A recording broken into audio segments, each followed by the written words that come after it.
여러분들, 저는 한국에서 살다가 미국에 왔습니다.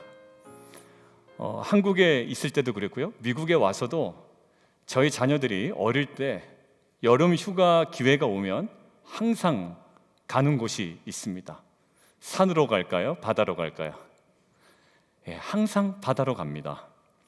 근데 바다에 가면 반드시 마주치는 것이 하나가 있습니다. 갈매기도 마주칠 수가 있고요, 모래사장도 마주칩니다. 그런데 바다라는 속성, 그 바다라는 그 장면에서 반드시 마주치는 하나가 있는데, 그게 바로 뭐냐면 파도입니다. 바다에는 반드시 파도가 있습니다. 파도 치지 않은 바다는 없죠. 파도가 없다면 사실 바다라고 할 수가 없습니다. 조사해 봐야 됩니다. 이게 정말 호수인지 바다인지. 그런데 아이들이 어릴 적에는요, 이 파도가 마냥 편하지는 않았습니다. 아이들이 파도에 휩쓸릴 가능성도 있고, 또 수영을 잘 못하는 아이들에게는 파도는 어떤 존재일까요? 굉장히 성가신 존재이고 때로는 두려운 존재입니다. 그런데 아이들이 점점 커가면서요, 바다에 가면 이 파도를 즐기기 시작하고요, 그 파도를 극복하기 시작합니다.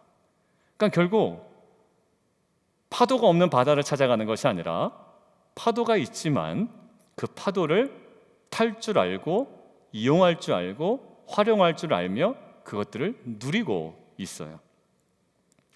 보드를 가지고요, 올라타기도 하고 내려가기도 하고 이렇습니다.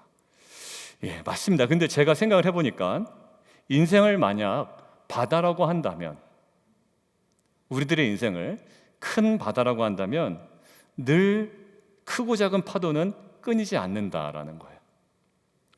파도가 있기에 그곳이 바다인 것처럼, 우리들에게도 불편해 보이고 크고 작은 문제가 있지만 그 문제가 있기에 그것이 바로 인생이다라는 생각이 들었습니다.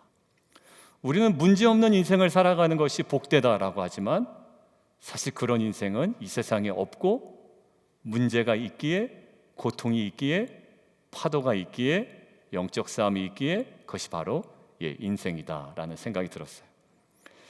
그렇다면 우리는 질문을 던져야 됩니다. 늘 존재하는, 늘 파도치는 영적 전투를 직면할 때 우리는 그러면 어떻게 감당해야 되는가? 오늘 본문을 가만히 묵상해 보면 우리가 경험하는 영적 전투의 실상이 무엇인지를 아주 정확하게 보여주는 그림이 몇 가지가 나옵니다. 자, 오늘 본문 살짝 먼저 보시면 느헤미야가 주도하는 성벽 재건 공사가 있죠. 근데 이 재건 공사를 방해하는 사람의 이름이 등장합니다. 자, 어디에 바로 등장하나요? 1절에 등장하죠. 한번 찾아보시겠어요? 4장 1절에 산발랏입니다. 그러니까 여러분들 성경 공부할 때 이제 산발랏 하면 우리 편 아니면 남의 편? 남의 편입니다. 이게 이제 어중간하게 하면 산발랏이 좋은 사람인지 나쁜 사람인지 나중에 헷갈리는데, 산발랏이 대적입니다. 그리고 또 방해하는 사람이 이름이 하나 등장하죠. 3절입니다. 누군가요? 암몬 사람 도비야입니다. 자, 이들이 그러면 공사를 방해하는 이유는 뭘까요? 그런데 이유가 있어야 쫓아다니면서 이러한 얘기를 막 풀어내고 방해하고 합니다. 왜 방해할까요? 예루살렘 성벽이 재건돼서 언약에 충실한 공동체로 경고의 이 공동체가 세워진다면, 그 땅에서 산발랏과 도비야가 갖고 있었던 기존의 자신의 영향력이 어떻게 될까요? 축소된단 말이에요. 자, 그것이 아주 분명합니다. 이들이 와서 성벽을 재건하고 언약 공동체가 충실하게, 튼실하게 세워지면 그들이 기존에 거기서 갖고 있었던 영향력이 점차 줄어들게 되죠. 그래서 그들의 마음 상태가 어땠는지 오늘 1절에 성경을 보실까요? 뭐라고 나와 있는지? 자, 1절에 이렇게 나와 있네요. 우리가 성을 건축한다 함을 듣고 그들이 뭐 했나요? 크게 분노했습니다. 짜증이 나는 거예요. 그냥 분노했다가 아니라 크게 분노합니다. 그리고 7절 넘어가죠. 예루살렘 성이 중수되어 그 허물어진 틈이 메꾸어져 간다 함을 듣고 그들의 상태는 어떤가요? 심히 분노합니다. 크게 분노하고 심히 분노해요. 여러분들 영적 싸움에서요, 사단도 마찬가지입니다. 하나님의 나라가 확장되는 것에 대해서 사단은 어떨까요? 굉장히 분노합니다. 여러분들 우리 공동체가 정말 그 영적으로 또한 그 외적으로 성장할 때 저는 사단이 가만히 있다라고 생각은 안 했지만 거기에 대한 전혀 감을 잠깐 잊고 있었던 것 같아요. 그래서 최근에 몇 주 전부터 9시 기도 제목이 제가 올렸습니다. 다양하게 도전하는 영적 전투의 현장에서 무엇과 무엇으로? 말씀과 기도로 감당해내는 공동체 되게 하여 주옵소서. 여러분들 바다에 파도가 늘 끊이지 않는 것처럼 성장하고 주님의 뜻을 따라 살아가며 또 한돌 사역을 통하여 어린이 사역을 통하여 유스그룹 사역을 통하여 하나님 나라가 확장될 때 반드시 우리가 대면해야 되는 지점이 있는데 그게 바로 뭘까요? 영적 전투라는 파도라고요. 자, 결국 하나님 나라가 우리 공동체를 통해 확장되죠. 손대접팀 사역을 통하여 여러 가지 사역을 통하여 지역사회로 확장될 때 반드시 우리는 기억해야 됩니다. 사단은 분노한다. 어떻게? 크게 분노하고 심히 분노한다. 결국 우리를 속이고요, 우리를 참수하게 하고 우리의 마음을 격동케 합니다. 그렇다면 재건과 갱신의 과정 속에 늘 존재하고 우리가 직면할 수밖에 없는 다양한 영적 전투를 어떻게 대비하고 감당해야 하는지 오늘은 두 가지의 파수꾼의 모습을 가지고 묵상하며 나아가도록 하겠습니다. 오늘 함께 볼까요? 9절 한번 다시 보죠. 9절에 보면 하나님께 기도하며 그들로 말미암아 파수꾼을 두었다라는 이 파수꾼에 오늘 제가 집중해서, 그렇다면 영적 전투의 현장에 우리가 무엇을 지키는 파수꾼이 되어야 하는지 오늘 두 가지로 함께 이야기를 나눠보도록 하겠습니다. 첫 번째, 우리 함께 읽을까요? 시작. 오늘 본문 1절과 3절을 눈으로 한번 보시죠. 누구의 이야기가 지금 도배를 하고 있습니까? 산발락과 도비아의 정제되지 않은 이야기가 거기에 도배가 되어 있습니다. 분노의 언어들, 크게 분노하여 쏟아낸 그 언어들이 거기에 고스란히 담겨져 있습니다. 세 번역으로 제가 준비했거든요. 세 번역으로 어떻게 되어 있는지 함께 읽어보도록 하겠습니다. 시작. 너희들이 도대체 무슨 일을 하는 거냐?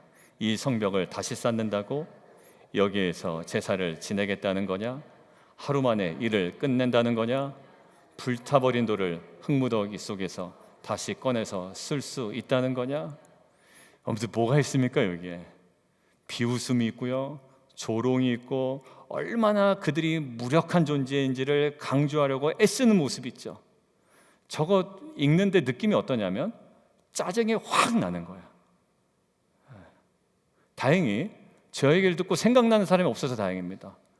저 얘기를 들었는데 누구 같아? 라는 생각이 들었으면 참 서로 피곤할 텐데, 저 이야기를 듣는데 그냥 가슴이 확 막혀오는 거예요. 하나하나가 좋은 말이 없어요. 여러분들, 근데 이 산발랏은 여러 개의 문장으로 지금 풀어놨잖아요. 근데 도비아는요, 기가 막힌 달란트가 있나 봐요. 한 문장으로 그 모든 그 지방의, 그 지역의, 그 공간의 온도를 확 다운시켜 버립니다. 단 한마디로 하는 거예요. 같이 한번 읽어볼까요? 느헤미야 4장 3절인데 세 번역으로 제가 준비했습니다. 시작.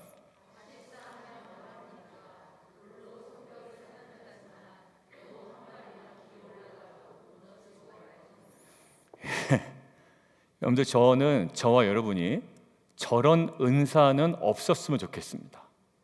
말 한마디로 핵심적인 것을 찔러 사람의 마음을 괴롭히는 저런 은사 있잖아요. 교회 올 때 오늘 괜찮으셨나요? 교회 오다가 부부싸움하는 경우 가끔 있죠. 그러다가 집에서 나오기 직전에 이렇게 준비했니 안 했니, 왜 애 옷은 저걸 입혔니, 그러다가 또 싸우는 경우도 있고요. 그럴 때 놀라운 기술을 갖고 계신 분이 있습니다. 남편이든 아내든 한마디로 막 염장을 확 질러버리는 거예요. 그래서 어떻게 하죠? 갑자기 한 분이 예배를 안 나왔어요. 무슨 일이 벌어진 걸까요? 이따위 소리 들으려면 나 예배 나간다 안 나간다? 안 나간다. 어디서부터 출발하던가요? 여러분들 뭐 공산당이 쳐들어와서 우리가 막 심각해지는 거 아닙니다. 결국 어디서부터 시작되나요?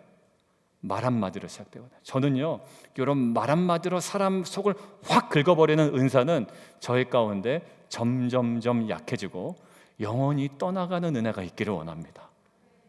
근데 이곳에 기가 막힌 은사를 가지신 분이 혹 있을지 모르는데 본인이 은사가 있다고 생각이 들면 오늘 깊이 회개하시고 이 은사를 믿음 안에서 끊어내는 저와 여러분이 되기를 원합니다.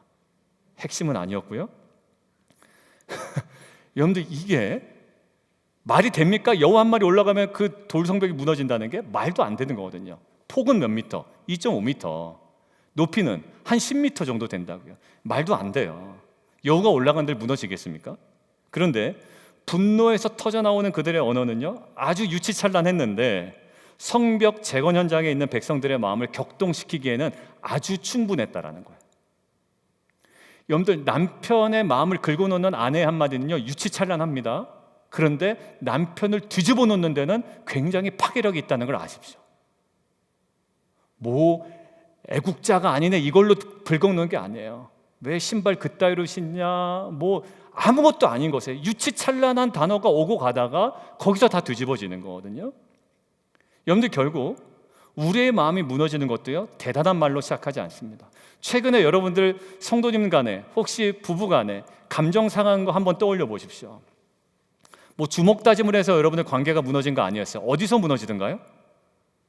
대단한 말로 시작되지 않습니다.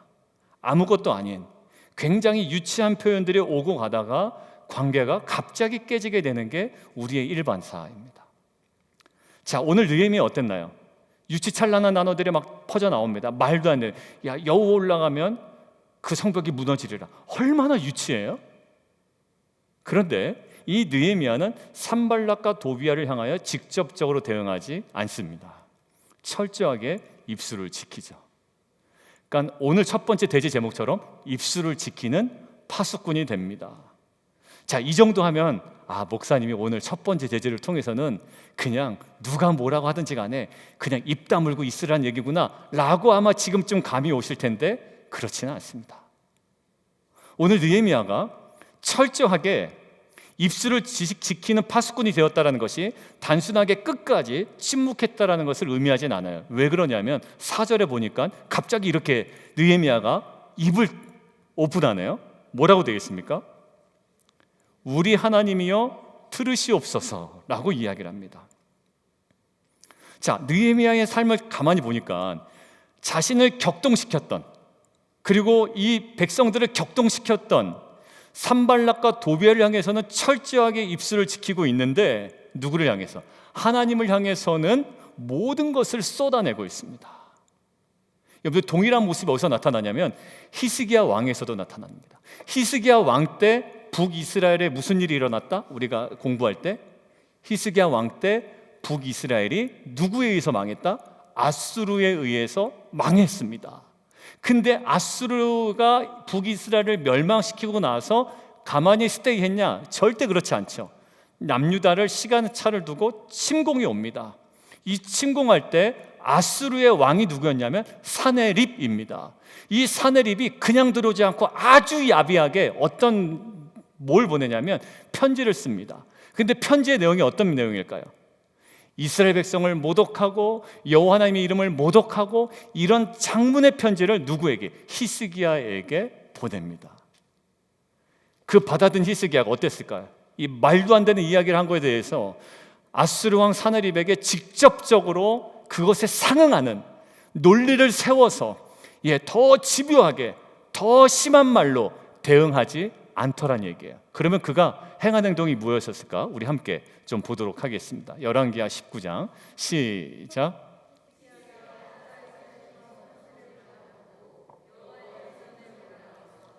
히스기야가 그 편지를 여호와 앞에 펴놓고 그 앞에서 히스기야가 기도하여 이르되 그룹들 위에 계신 이스라엘 하나님 여호와여, 주는 천하 만국의 홀로 하나님이시라. 주께서 천지를 만드셨나이다. 여호와여, 귀를 기울여 들으소서. 여호와여, 눈을 떠서 보시옵소서. 사내립이 살아계신 하나님을 비방하러 보낸 말을 들으시옵소서. 여러분들, 지금 히스기야는요, 자신과 백성들을 격동시키고 조롱하는 사내립을 향해서는 어떻게 합니까? 철저하게 입술을 지키죠. 그들과 싸워서 될 문제가 아닙니다. 그러나 히스기야는 하나님을 향하여 그의 온 마음을 다 쏟아내고 있어요. 결국 하나님께서 어떻게 하시나요? 이 전쟁에 직접 개입하셔서 하룻밤에 아수르 군대 18만 5천 명을 한 번에 멸절시키십니다. 세계사적으로도 굉장히 물음표가 붙는 지점이에요. 성경에는 있는데 세계사적인 없냐? 있거든요. 학자들이 이게 왜 이렇게 아수르 군대가 한순간에 멸망했는지 물음표를 갖고 있고 우리는 압니다. 누가 개입했다? 하나님이 개입하셨습니다. 히스기야가 직접 대면하지 않아요. 이것들을 펼쳐놓고 하나님 아버지께 쏟아냅니다. 히스기야의 어떤 모습이었을까요? 입술을 지키는 파수꾼의 사명을 감당했다라는 거예요. 멍청하게 끝까지 침묵하는 게 아닙니다. 가져가야 할 지점을 알았던 거예요. 누구에게?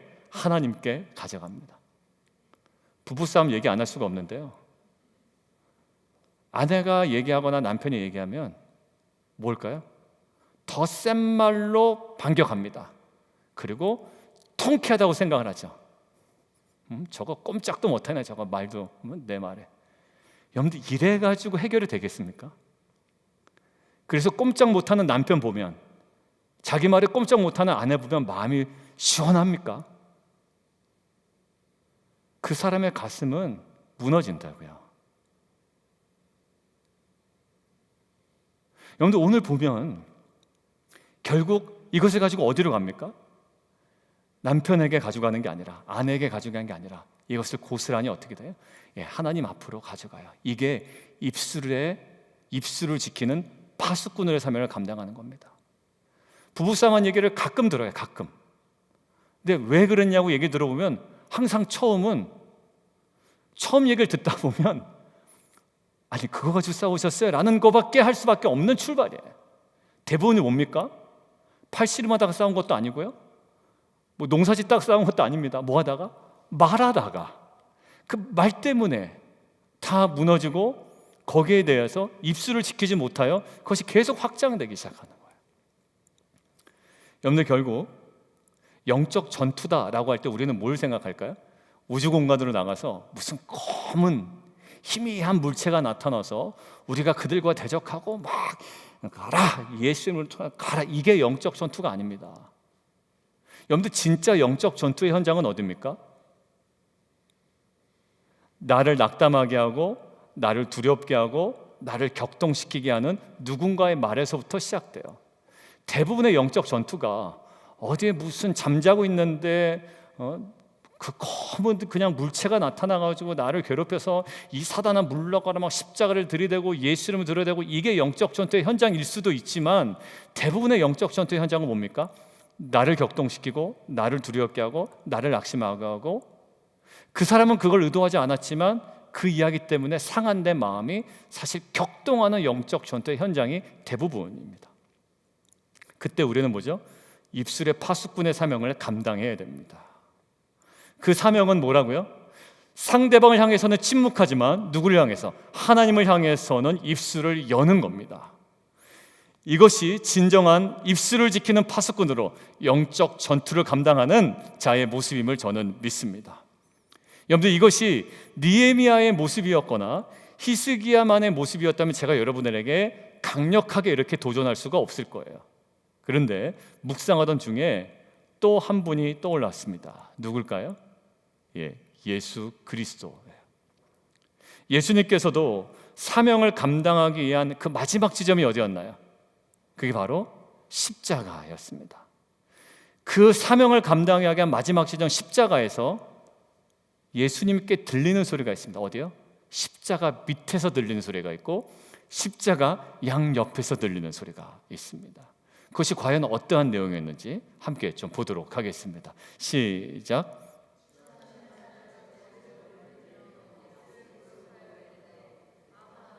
눈을 헐고 사흘에 짖는 자여, 내가 너를 구원하여 십자가에서 내려오라 하고, 그와 같이 대제사장들도 서기관들도 함께 희롱하며 서로 말하되, 그가 남은 구원하였을 때 자기는 구원할 수 없도다.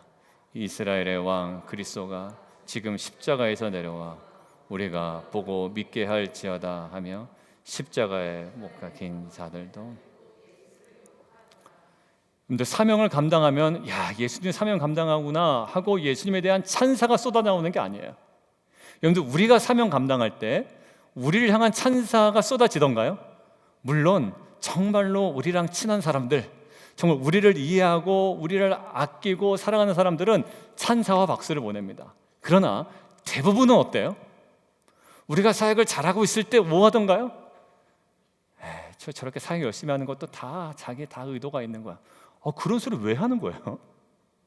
그 의도가 있는지 없는지 확실하지도 않는데 저거 다 열심히 하는 게 다 순수한 의도가 없어. 그로부터 해서. 그러니까 어떻게 보면 필요 없는 이야기들이 우리 가운데 많이 있거든요. 예수님이 그러셨다고요. 온전한 사명을 감당하는데 무슨 얘기가 들려요? 말도 안 하는 얘기. 사흘 만에 다시 짖는다는 얘기 안 하셨습니다. 근데 이것들을 탁 틀어버려서 이렇게 얘기하는 거예요. 오늘 느헤미야의 백성들이 무슨 일을 합니까? 하나님께 받은 사명을 감당하는 자리인데 어떤 소리가 들리죠? 야, 저거 제대로 할 수가 있겠냐? 라며 하면서 그 소리가 들리는 거예요. 예수님 똑같습니다. 온갖 조롱의 언어들이 십자가 밑에서 쏟아져 올라오고 양옆에서 계속 들리는 거예요. 근데 예수님은 그 십자가에서 그 언어들에 반응하지 않아요. 밑에서 들리는 언어에 반응하지 아니하고 옆에서 들리는 언어에 반응하지 않습니다. 만약 예수님께서 그 언어에 반응하셨다면 어떻게 행동하셨을까요? 안 되겠다. 십자가에서 못을 뽑고 내려와서 그따위 소리나 하는 자들의 뒤통수를 치거나 아니면 거기서 멸망시키거나 뭐 땅을 갈라서 거기에 쳐 넣으시거나 아마 그러셨을 거라고요. 그런데 예수님은요, 전혀 거기에 반응하지 않으세요. 말도 안 되는 이야기인데 예수님 반응하지 않으십니다. 오히려 예수님은 십자가에서 입술을 지키는 파수꾼으로서의 사명을 끝까지 감당해내죠. 그런데 조롱하는 자들을 향해서는 침묵했지만 예수님께서 마지막에 누굴 향해서 입을 여시는가요?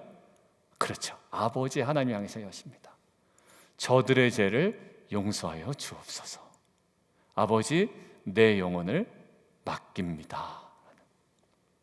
여러분들, 그 조롱과 말도 안 되는 이야기에 반응했다면 십자가에서 당장 내려서 뭔가 해야지 속 시원할 텐데 오히려 하나님은 그들 향하여 침묵하시고 오히려 하나님을 향하여 입을 여시고 거기에 마음을 쏟아내십니다. 결국 입술을 지키는 파수꾼의 모습으로 예수님은 십자가라는 영적 전투의 마지막 관문을 온전히 감당해 내셨죠. 거기에서 섣불리 그 말에 반응했다가는 완전 다 파탄 나는 거예요. 우리 어디서 망가집니까? 이야기를 들을 때 아마 되게 찔리신 분들이 많을 거예요. 남편이 뭐라 그러면 막 얘기했던, 아니면 그 반대가 됐건, 항상 거기엔 선수가 됐던 분이었다면 아마 오늘은 제가 좀 오늘 그냥 얘기합니다. 여러분들, 이것들은 정말 회개할 문제예요. 이제 앞으로는 그러지 마세요. 약점 찾아서 거기에 막 쏘아붙였던 내 모습이 논리적인 나의 모습이 아니에요. 연약한 모습이고 회개해야 될 모습이에요. 입술을 지키는 뭐에? 파수꾼. 누굴 향해? 하나님께 눈물의 기도로 가지고 나아가요.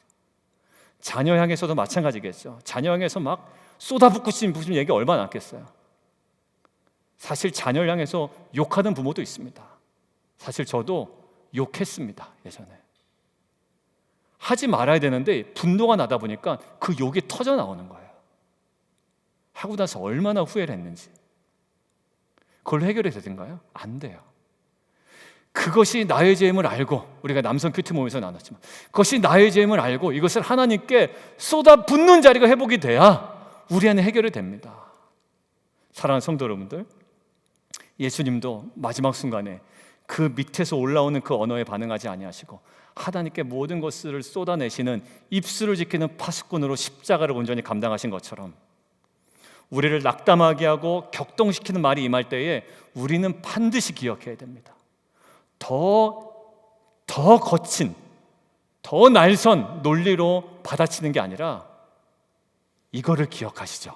한번 보겠습니다. 시작.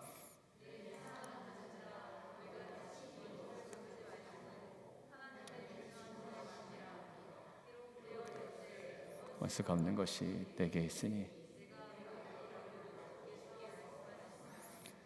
그래서 우리는 이 약속의 말씀을 기억하십시오. 누구예요? 원수를 친히 네가 갚지 말아라. 그러니까 이제 성도로서의 품위와 품격이 이 말씀에 대한 믿음으로 나타나는 겁니다. 품위가 뚝뚝 떨어지는 행동이 왜 나타날까요? 이것에 대한 확신이 없으니 내가 다 그냥 누르는 거예요. 내 논리로, 내 말로. 여러분들, 그렇게 해서 공동체가 하나 되지 않습니다. 아픔과 상처만 있어요. 멈추고 어딜 향해? 하나님을 향해 가서 쏟아붓는 거예요. 너 예수께 조용히 나가 내 마음을 쏟아놓으라. 은밀히 보시는 주님, 그 은혜를 베푸시리. 찬송가 가사인 건 아시잖아요. 맞아요.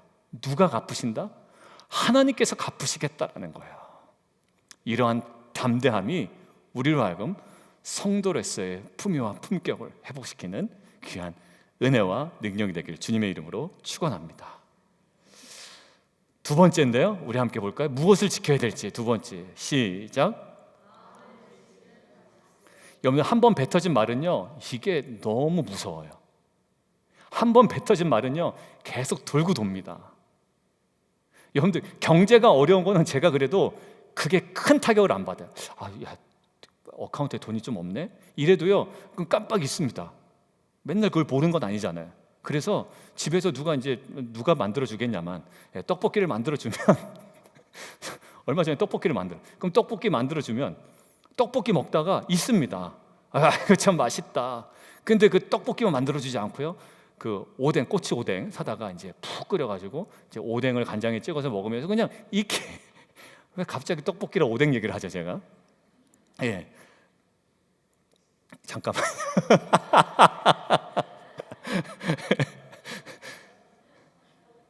큰 실수했어, 그죠? 침이 꼴깍 넘어요. 그냥 먹다 보면 그냥 잊게 됩니다. 뭐 그냥 잊게 되고요. 참 맛있다 그러면서 이제 다른 얘기 하게 돼요. 그런데요, 이 말은 돌고 돌다가요, 계속 깊이 파고 들어와요. 근데 뭐 어렵다 해도 그냥 살아갑니다. 그래도 이거 살까? 그래도 이거 없어서 우리가 죽겠냐? 사자. 그래서 사서 또 뭐 해먹기도 하고 또 우리가 활용하기도 하고 이럽니다. 근데요, 뭐가 확 걸리면, 말이 걸리면 마음이 막 해결이 안 될 때가 있잖아요, 여러분. 무엇이 우리를 격동시킨다? 여러분들, 바이든은 어떤 정책이 여러분들의 마음을 격동시키던가요? 아닐걸요? 뭐 윤석열 대통령이나 노무현 대통령이나, 갑자기 노무현 대통령이 왜 나오죠? 뭐 문재인 대통령이나 이런 분들의 정책이 여러분들의 마음을 격동시키지 않아요. 그냥 정치적인 입장에 따라 좀 다를 뿐이지 막 그게 그렇게 크게 나에게 와닿지는 않습니다. 근데요, 나를 향한 그 말은요, 계속 돌고 돌다가 계속 너무나 아프게 하는 거예요. 말이 나의 마음을 격동시킵니다. 자, 그런데 오늘 본문 보니까 산발락과 도비아의 조롱을 하잖아요. 그러면 이게 마음이 막 격동된단 말이에요. 그런데 성벽 재건 공사가 오히려 6절 보니까 오히려 연결되고 반쯤 올라오고 막 이런 모습이 보여요. 한번 보실래요? 6절 한번 보겠습니다. 제가 읽을게요. 이에 우리가 성을 건축하여 전부가 연결되고 높이가 어디에? 절반에 이르렀다라는 거예요. 성을 건축하고 전부가 연결되고 높이가 절반에 이르렀대. 이 정도 됐네요. 끊어진 것이 연결되고 어느 정도 높이도 올라왔어요.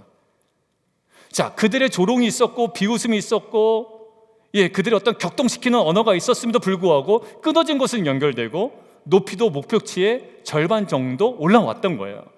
자, 이렇게 가시적인 성과를 이룰 수 있었던 요인이 있을 거 아니에요. 그게 오늘 6절 후반부에 접속사로 이어져 있습니다. 뭐라고 되어 있나요? 전부가 연결되고 높이가 절반에 이르렀으니 하고 뭐라고요? 이는 뭐라고? 백성의 마음 들여 일을 하였다라는 거예요. 백성이 마음들여 일을 하였기 때문에 이것이 가능했다라는 거예요. 자, 근데 히브리어 직역을 보니까 히브리어 문장이 이렇게 되어 있더라고요. 한번 보시겠어요?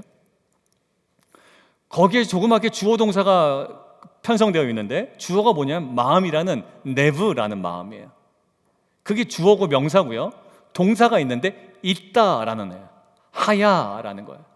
이것을 정리해 보면 마음이 있다라는 거예요. 지금 끊어진 성벽이 다 연결되고 반 정도 올라왔는데 이 출발, 결국 일은 누가 했죠? 백성들이 했죠. 그런데 히브리어 성경은 어디를 조금 더 강조하냐면 백성들이 했는데 거기에 뭐가 있다?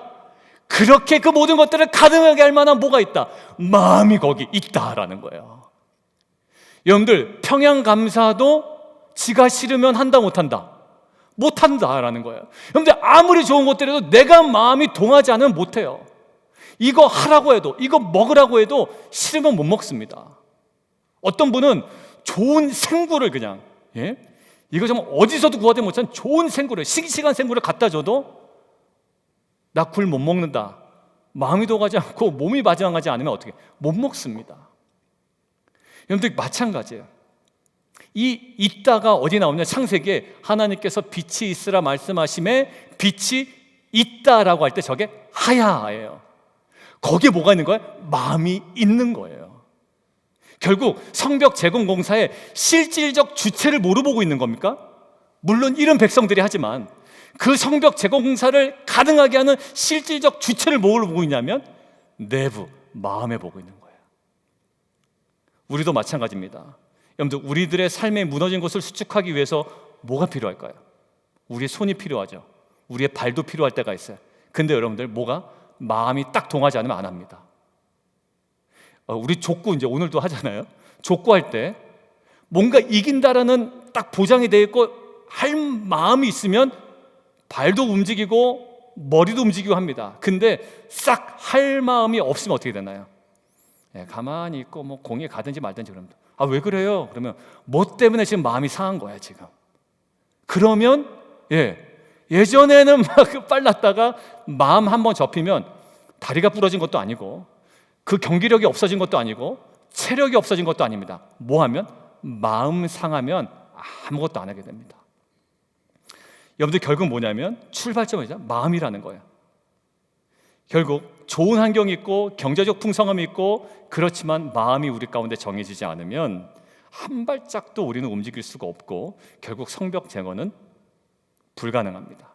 오늘 느헤미야 이스라엘 백성들, 산발락과 도비아의 그 거침없는 정제되지 않은 정말 어떻게 보면 쓰레기 같은 그 말들 앞에 무엇을 지켜갑니까? 거기에 부안해동하고 막 흥분하지 않아요. 마음을 지켜나갑니다. 여러분들, 결국 여러분들이 어디서 무너지는가요? 아내가 한 말, 남편이 한 말, 거기에 뭐를 잃어버리면, 마음을 탁 놓치게 되면 이제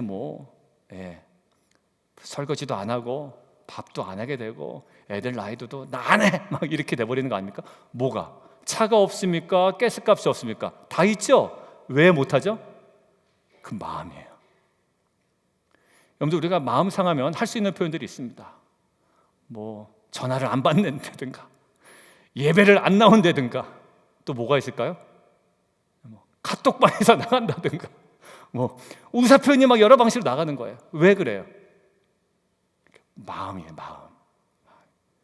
그러고 보니까 잠언서에 이렇게 강조되어 있습니다. 한번 읽어볼까요? 시작.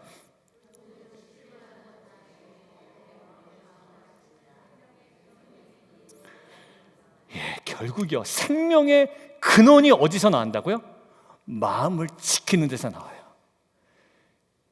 마음을 지키는 데서 생명의 근원이 나온다고요. 그러니까 모든 악조건을 이기고 난관과 역경을 돌파하는 힘은 사실 마음을 지키는 것으로부터 시작됩니다. 그렇기 때문에 우리가 환경이 어려울수록, 때로는 우리가 조금 더 가난할수록, 아니면 조금 더 어려운 입장에 처할수록 우리가 더 쏟아야 되는 것이 있어요. 뭐라고요? 마음을 지키는 거예요. 그래서 하나님께서도 이스라엘 백성, 전쟁을 벌이는 이스라엘 백성에게 신명기에 뭘 얘기하시나요?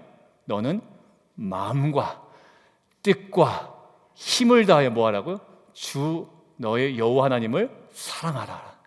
그러니까 우리가 그 하나님을 마음 다해 사랑하지 않으면 세상 좋은 거 다 가져도 뭐예요? 오히려 그 좋은 것이 나를 유혹하는 하나의 유혹거리밖에 되지 않은 거예요.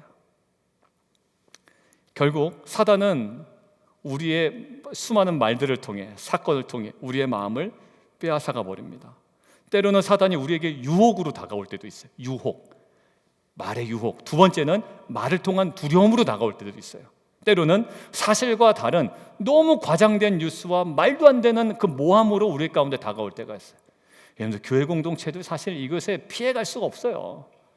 내 입장을 관철시키기 위해서 뭔가 말을 만들어내기도 하고 다 그렇지 않아요? 근데 그걸 들었을 때 여러분들 마음이 어떤가요? 전혀 다른 의도로 나를 이야기할 때 마음이 어때요? 마음 지키기 어려워요, 사실. 네. 한번 까봐? 뭐 이런 마음도 들고 여러 가지 마음이 들잖아요. 사도 바울 한번 볼까요? 사도 바울이요, 유대인의 무리와 날마다 영적 전투를 벌입니다. 그가 갇힌 게 어디죠? 억울하게 갇혀서 빌립보 감옥에 갇히죠. 억울하게 누명 써서 빌립보 감옥에 갇히는데 그가 어디에 반응합니까? 그 나쁜 놈들 나를 억울하게 가뒀다라고 거기에 반응한 것이 아니라 사도행전에 빌립보 감옥에 갇힌 사도 바울의 모습이 뭐로 나와요? 기도하고 하나님을 찬송하니 죄수들이 듣더라라고 되어 있습니까? 어디를 하나님께 주목하죠. 거기서 마음을 지켜나갑니다. 여러분들, 마음 지키지 않으면 딱 뭐예요? 나 짜증났어? 오늘 예배 안 드려. 여러분들, 이게 우리 패턴 아닙니까? 오늘 싸워서 안 드리고 그 사람 그 얘기가 내한테 들려서 안 드리고 뭐 많잖아요. 결국 뭐예요? 마음 지키지 못하여 예배 드리지 못하는데, 오늘 마음 지키지 못하 예배 드리지 못할 상황 가운데 사도 바울은 어떠죠? 오히려 기도하고 하나님을 찬송하며 마음을 지켜나갑니다. 결국 어떻게 됩니까? 옥문이 열려도 마음을 지켰던 사도 바울을 통해서 그 간수의 자결하는 것을 말려서 간수와 간수의 가족들이 구원을 얻는 놀라운 구원의 역사가 그 마음을 지킨 사도 바울을 통하여 이루어지잖아요. 여러분들, 이것을 묵상하는데 저에게 한 장면이 하나 딱 떠올랐습니다. 뭐냐면 온 인류가 죄의 사이클로 딱 들어가게 된 그 창세기의 첫 번째 장면이에요. 누가 무너집니까? 아담이 무너졌고 누가 무너졌죠? 하와가 무너졌죠. 그런데 아담과 하와가 무너진 게 된 게 사단보다 힘이 없어서 무너진 게 아니에요. 야, 나랑 팔씨름 했는데 나랑 한번 이겨보자. 팔씨름의 문제도 아니고요, 경제적인 풍성의 문제도 아니에요. 막 아담은 먹기 싫은데 사단이 막 우락부락 해가지고 입 벌려 이놈아 이래가지고 선악과를 가져다가 입에다 막 쳐는 것도 아닙니다. 그래서 내가 힘이 없어서 그랬습니다도 아니에요. 사단의 핵심은 뭐였죠? 아담과 하와의 마음을 훔치는 겁니다. 마음만 싹 훔치면 사단이 힘쓰지 않아도 자진해서 먹습니다. 어디에 반응했나요? 말에 반응합니다. 사단의 유혹에 말에 반응하다 보니 어떻게 돼요? 마음을 빼앗기게 되고 결국 죄의 사이클로 들어가게 되죠. 근데 마음을 그때 아담이 잡을 수 있었던 결정적인 하나의 원인을 찾는다면 어디에서 찾아야 될까요? 마음을 찾는다면 하나님의 말씀이에요. 그러니까 말씀에 근거하여 마음을 지금 다스리지 못하니 어떻게 될까요? 결국 그 죄의 사이클로 들어가게 됩니다. 말씀으로 마음을 지키는 파수꾼의 사명을 감당하지 못하는 거예요. 우리는 마음을 지켜야 되는 건 알죠. 그런데 아담이 왜 못 지켰나요? 말씀으로 마음을 지키지 못해요. 그런데 두 번째 아담이신 예수님을 한번 생각해 보십시오. 두 번째 아담, 공생을 시작하기 전에 사단에게 시험을 받으시죠. 동일하게 마치 에덴 동산에서 첫 번째 아담이 시험을 받은 것처럼 예수님도 공생애를 시작하기 전에 두 번째 아담이신 예수님이 시험을 받습니다. 그런데 사단의 의도는 똑같습니다. 예수님의 마음만 뺏는 거예요. 예수님 뭐 하기 싫은데 막 예수님 억지로 금식했지, 내가 힘세다 억지로 한 게 아니라 말로 예수님의 마음을 빼앗는 겁니다. 뭘 하나요? 금식했는데 돌을 떡으로 만들려고 합니다. 물리적으로도 40일 금식했다가 떡 먹으면 죽습니다. 이거요, 실제로. 뭐라고 이겨내시죠? 사람이 떡으로만 사는 것이 아니요 오직 하나님의 입에서 나오는 말씀으로 살리다. 신명기 말씀으로 이것들을 마음을 지켜나갑니다. 무엇으로 지켜나요? 말씀으로 마음을 지켜나가요. 그 말씀 없으면 떡을 만들던 부드러운 카스테라를 만들건 먹으면 되겠죠. 근데 말씀으로 마음을 지켜나갑니다. 세 번째 질문은 뭐였나요? 도전이. 나한테 엎드려 경배하면 이 모든 영광과 만국을 너에게 줄 거야 라는 거예요. 결국 예수님의 마음을 빼앗으려고 하고 있습니다. 근데 예수님의 마음을 무엇으로? 만국과 영광을 가지고 빼앗으려고 하고 있다고요. 근데 예수님 뭐라고 대답하시죠? 똑같이 신명기 말씀으로 그 마음을 뺏기지 않습니다. 뭐라고요? 주 너의 하나님께 경배하고 다만 그를 섬기라 라는 그 말씀으로 마음을 지킵니다. 예수님께서 마음을 지키신 핵심이 뭐였나요? 하나님과 연합하고 말씀과 연합하는 거였어요. 오늘 읽은 14절 본문에서도 느헤미야가 흔들릴 수 있는 상황이에요. 그런데 그들을 무엇과 연합시키는지 한번 보십시오. 14절 후반부. 너희는 그들을 두려워하지 말아라. 그 말에 반응하지 말아라. 그들을 두려워하지 말아라. 그리고 뭐예요? 지극히 크시고 두려우신 주를 기억하라. 결국 어디다 연합시키십니까? 하나님과 이 백성들을 연합시키죠. 그들을 두려워하지 말고 어디를 기억해라? 주 하나님을 기억하고 거기에 연합해라라는 거예요. 예수님처럼 말씀과 연합하고 느헤미야의 권면처럼 하나님과 연합하는 것, 이 연합이 우리의 마음을 온전히 지키는 근원적인 능력임을 믿습니다.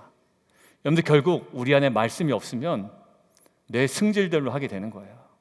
유혹받는 대로 따먹게 되는 거고, 누가 억지로 내 입에다가 욕해봐라 이러지 않습니다. 그냥 말씀으로 하나님으로 연합하지 않은 상태에서는 그냥 내 성질대로 내 분노대로 말이 나오고 행동이 나오고 따먹게 되는 거예요. 무엇을? 마음을 지키지 못하면. 여러분들 제가 17세기 청교도 목회자였던 존 프라벨이라는 목사님의 그 책이 있습니다. 마음 지키기라는 책이에요. 마음 지키기라는 책에서 마음 지키기의 핵심을 이렇게 얘기합니다. 자신의 마음을 말씀과 연합할 때 가능하다라는 거예요. 뭐예요? 자신의 마음을 말씀과 연합시킬 때. 여러분들 말씀과 연합하지 아니하고 하나님과 연합하지 아니하고 내 마음을 지키는 것은 거의 사실상 불가능하다고 보시면 돼요. 연합되지 않으면 어떻게 될까요? 유치한 말 한마디에 오히려 우리는 격동하게 되고 유치한 조롱의 언어로 인하여 성벽이 와르르 무너져 내리는 것들을 경험하게 됩니다.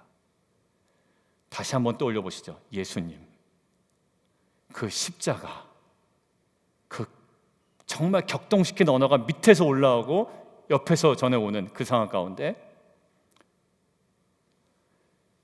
얘기만 듣는 게 아니라 십자가의 고통을 온몸으로 감당하고 계신 거예요. 자, 남편의 유치찬란한 언어로 우리 마음이 격동되었다면 이것은 정말로 이 밑에서 올라오고 옆에서 전해지는 언어뿐만 아니라 온몸으로 고통을 감당해야 되는 예수님에게는 얼마나 어려울까요? 그런데 예수님은 어떻게 해요? 끝까지 마음을 지키십니다. 어떻게 알 수 있냐면 예수님의 십자가에서 하신 말씀이 우리가 보통 뭐라고 얘기하냐면 가상칠언이라고 이야기하죠. 십자가에서 칠언. 근데 가상칠언이라는 정제된 언어가 충분히 예수님을 격동시키고 혼미하게 하고 완전 그러기 상태로 몰아붙일 수 있는 환경 속에서도 예수님은 마음을 지키시고 정제된 칠언, 가상칠언만 하시고 그 가상칠언이 십자가에서 오히려 정확하게 흘러내려오고 있단 말이에요. 여러분들 예수님께서 돌아가시기 전에 첫 번째부터 일곱 번째까지 하신 말씀이 있는데 거의 막바지에 있는 여섯 번째 말씀이 무엇이었는지를 요한복음을 통해서 한번 보겠습니다. 예수님이 정제된 언어가 뭐였는지 같이 한번 읽습니다. 시작. 여러분들 이때 지금 밑에서는 막 조롱의 언어가 쏟아져 오고 본인은 지금 완전 피와 물을 다 쏟으시는 중입니다. 여러분들 이때 우리가 터져 나올 수 있는 것은 뭘까요? 아우 죽겠다 아니겠어요? 근데 예수님은 이 순간 무엇을 딱 본인의 고통을 연결시킵니까? 언약이 성취되는 거예요. 결국 자신의 고통을 어디에 딱 연결시킵니까?